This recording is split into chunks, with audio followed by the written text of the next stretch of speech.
Djemanzar Jean-André, des chocs d'idées, une vraie démocratie.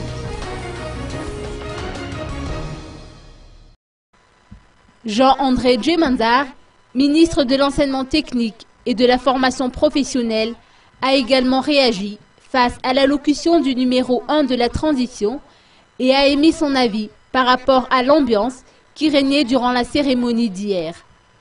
Pour lui, ces chocs d'idées reflètent la vraie démocratie. Le ministre se penche néanmoins du côté du président de la transition, en ce que celui-ci veut, selon lui, préserver la souveraineté nationale. Le discours du président a reflété son point de vue concernant la manière de conduire les affaires du pays, surtout comment exploiter nos richesses minières avec des partenaires, certes, mais disons que ça nous appartient d'abord. C'est pas à nous d'aller quémander quoi que ce soit auprès des autres, parce que ça nous appartient. Donc, il faut une répartition équitable de tout ce qui est profit dans l'exploitation de cobalt ou ilménite, etc., etc. Enfin, disons, nos richesses minières. Il faut une répartition équitable, parce que 1%, 15 millions sur 1 milliard quand même.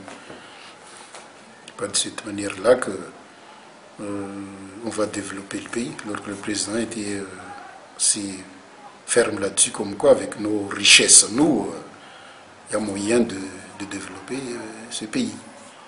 C'est pour ça qu'il a parlé d'ailleurs d'autres partenaires que ceux qui sont déjà en place. Mais moi j'espère que ces partenaires-là, cette fois-ci, vont être d'accord avec nous, on va tomber d'accord comme quoi on se répartit les profits d'une manière très très équitable, parce que